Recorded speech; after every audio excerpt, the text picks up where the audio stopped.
I am Linda Cox, and as the staff member with the most seniority here, it's my privilege to be able to describe a little bit about the history of the Foster Care Review Office. Since its inception, the Foster Care Review Office has served a unique constituency, the most vulnerable of Nebraska's children. As staff and volunteers work together towards many accomplishments, we have always kept a firm focus on that sacred trust, serving the best interests of each abused or neglected child in the state. Prior to the creation of the Foster Care Review Board, which became the Foster Care Review Office in 2012, it was recognized that the foster care system in Nebraska was broken. No one knew how many children there were in out-of-home care, not even the Department of Health and Human Services, which was then called the Department of Social Services. Court reviews were not happening on a regular basis. Children often did not have case plans. Many children did not have guardian ad litems appointed to represent their best interests in court proceedings. Children were not routinely receiving physical exams upon entering foster care, so valuable evidence regarding the causes of bruises or other injuries was being lost. There were problems with facilities which housed children, and the system was closed due to confidentiality, which was leading to a lack of oversight. Children had literally been lost in the system. That is, they were known to have been in foster care at one point, but there was no record of their exit from care, and their current situation and location was unknown. A group of current and former foster and adoptive parents came together to explore ways to improve this situation. After doing much research, they determined that citizen review, with its inherent oversight, was a good way to shed light on the issues and move towards positive changes. They worked diligently with the Nebraska legislature to create our agency. Their efforts resulted in LB 714 being passed in 1982, creating the then Foster Care Review Board as of July 1st of that year. Nebraska is distinctive in many ways, so it was not surprising that it was unique in how it formed our agency. Unlike many other states, we are not under the governor, who controls the Department of Health and Human Services, and we are not under the courts. Instead, we were purposely created to be autonomous. We are statewide. We were charged with independently tracking children in foster care, using citizen volunteer reviewers to provide oversight of individual cases, monitoring facilities that house children and youth, reporting our findings to other members of the child welfare system, and importantly, reporting our findings to policymakers on at least an annual basis, including the Nebraska legislature. The first thing that we did was to develop our tracking system. Statute requires that courts, the Department of Health and Human Services, and other child-placing agencies report to the tracking system when children enter out-of-home care, when they change placements or a caregiver, and when they leave out-of-home care. This gives us statistics about the children and knowledge of which children to assign for review. After the first year of tracking, we found that the department did not have the 1,800 children in out-of-home care that they had estimated, but there were actually 3,744 children in out-of-home care as of that day. In the beginning, a small staff was hired. We developed a unique review process in which we have access to Health and Human Services files and to make contacts with other interested parties, unlike some other states which are dependent on their department to provide selected information. The first citizen review volunteers were chosen and trained, with reviews starting in February of 1983 in Lincoln and Omaha. By the fall of 1983, plans were underway to bring citizen review statewide. Soon thereafter, the first of the annual reports was created and distributed.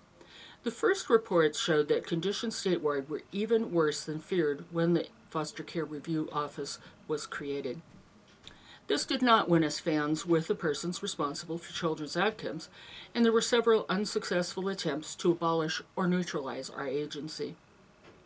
There were 3 independent evaluations of the effectiveness of citizen review, which found that children whose cases were reviewed were 3.6 times more likely to have finalized adoptions and 1.6 times more likely to be in a home-like foster care placement than non-reviewed children. At that time, we were not funded to be able to conduct reviews of all children, so a stratified comparison was made in these evaluations.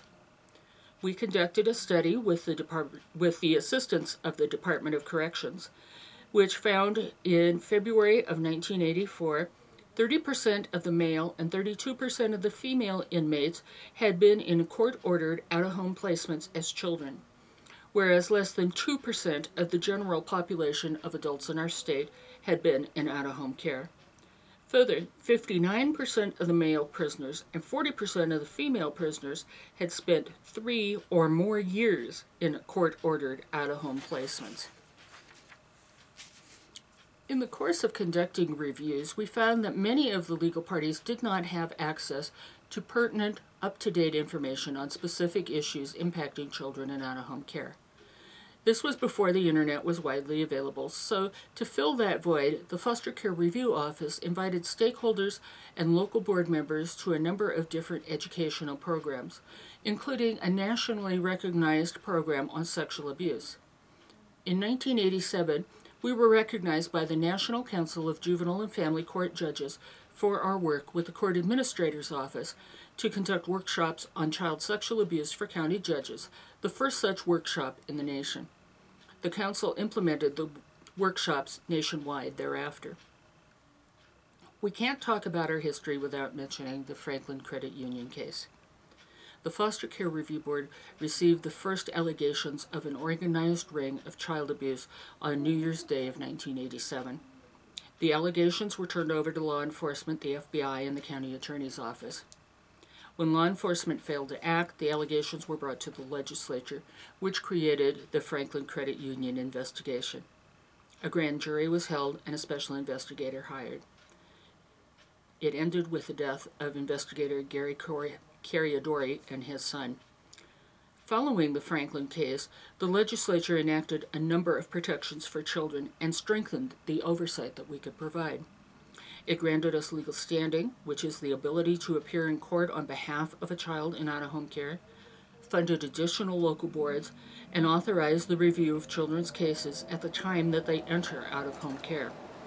The legislature created the Child Protection Unit within the Attorney General's office to investigate and prosecute criminal child abuse cases, mandated child abuse training for prosecutors, provided for additional caseworkers and judges, and extended the statute of limitations on child sexual abuse.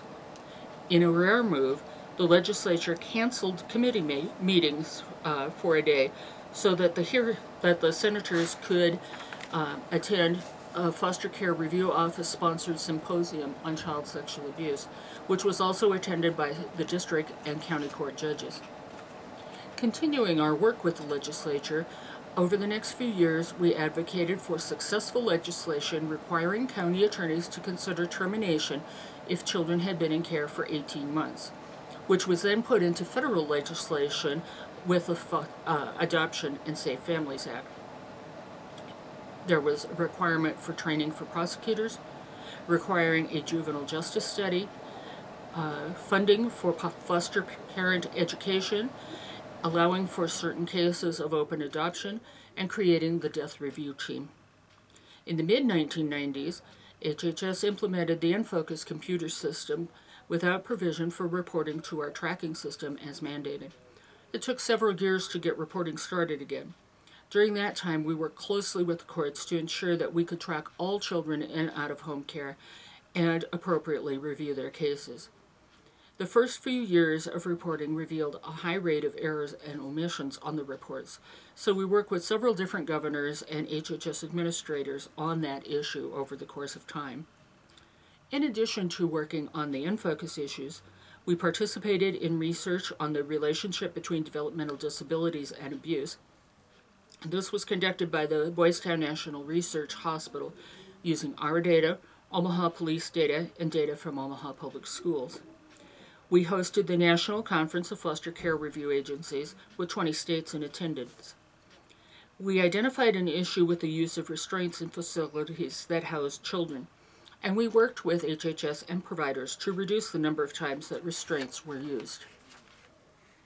Volunteers who served on local boards and former board members and other advocates joined to form the nonprofit Friends of Foster Children Foundation. We worked with rural state senators and Voices for Children to hold 29 legislative caucuses for children in 13 communities across the state. The focus was on locally resolving problems in the child welfare system and identifying systemic issues. A special report on the caucus findings was included in the 1993 annual report, and we continued to provide high-quality education programs throughout. In 1995, the Court of Appeals ruled in a case which the Foster Care Review Office had taken legal standing, that the Foster Care Review Act and the board would be empty vessels indeed if the board's recommendations were not considered by the court. End quote. In 1996, a successful legislative bill was introduced, to enable the Foster Care Review Office to conduct reviews of all children's cases. The bill provided for additional funding for additional boards. That funding remained in place until the economic crisis of 2002, in which time we did lose some of our funding, and we continued to lose that funding. Due to our work and the data that we were able to share with policymakers and the public, our director was asked to testify in Congress on what became the Adoption and Safe Families Act, and we assisted Nebraska in codifying the provisions of that act. We were the only board in the country that was asked to testify before the Congressional Ways and Means Committee in 1996 because of our stance in opposition of mandatory reunification efforts for every case, including those involving extreme abuse, and because of our statistics on children who return to foster care. In 2003 and 2004, we recognized there were a number of news accounts of child deaths involving cases that had been known to the CPS system. At the request of the then HHS director, we researched the child deaths to determine what the system knew and when they knew it. We brought that information to the attention of the governor, who then created a special task force to examine the issue, naming our director as a research chair. Based on what was learned, the legislature appropriated an additional $3.5 million for caseworkers, funded training for law enforcement, funded efforts to improve the computer access for law enforcement and CPS, and funded 7 child advocacy coordinators. In a federal audit, the reviews conducted by the Foster Care Review Office were found to be one of the few strengths within the Nebraska child welfare system. Based on concerns with the lack of information available to reviewers on which to base the federally mandated finding of whether a child's placement is safe, Project Permanency was begun. In conjunction with this, training for child welfare professionals across the state was conducted on young children's need for stability, typical behavioral indicators of stress in foster children at different developmental levels, and how to plan to best avoid putting further stress on those children. In 2003, we entered into discussion with federal officials who insisted that the Foster Care Review Office tracking system be put on the NFocus platform, or the state could face a $14 million fine. After 3 years of intensive meetings and planning, information from the tracking system was put on the new platform. HHS was unable to convert much of the essential data, so the tedious, labor-intensive task of rebuilding the data was begun immediately upon the March 13, 2006 go-live date. We continue to work with HHS on some of the more problematic issues that have resulted, such as the inability to quickly make changes when needed, problems with how some of the data is stored, etc. While working on all of this, the Foster Care Review Office's governing board's chair and vice chair and the director met with Chief Justice Hendry of the Nebraska Supreme Court to describe issues with some court practices. Per their recommendation, the Chief Justice then created the Supreme Court's Commission on Children. He called for the 2006 Summit on Improving Court Practices, now named the Through the Eyes of the Child Project. Chief Justice Mike Hebekin has continued this project. In 2008-09, we conducted a joint study with HHS on children that had been in care for 24 months or longer and whose plan was reunification. Through the course of discussion, 430 children's plans were changed to one more appropriate to their circumstances, and routine joint meetings on individual case concerns were established. During that time period, we responded to a lawsuit by an HHS contractor that would have prevented us from fulfilling our mandates to review children's files, and that would have prevented us from providing information to law enforcement, the judiciary, or the legislature on any issues found with any of that contractor's facilities, or any contracted facilities. The district court dismissed the lawsuit. It was appealed, and in 2009, the Supreme Court affirmed the district court's decision and the Foster Care Review Office's authority. Since 2002, we've responded to the various budget cuts implemented by the legislature due to the continuing problems with the economy, and we have continued to deal with a diminished budget. In November of 2009, HHS implemented privatization. We anticipated some of the data that would be needed to measure the impact on children. We released a special report on the effects of child welfare reform, and we continue to work with the legislature and other stakeholders on the effects of these changes. The legislature changed the Foster Care Review Board into the Foster Care Review Office in 2012 in order to ensure that there was clarity on the importance of our mission and that we could continue to provide important information gained from tracking and reviews. The legislation changed the structure and purpose of our governing board and mandated that each year 3 quarterly updates and an annual report be submitted to the legislature, stakeholders, and the public.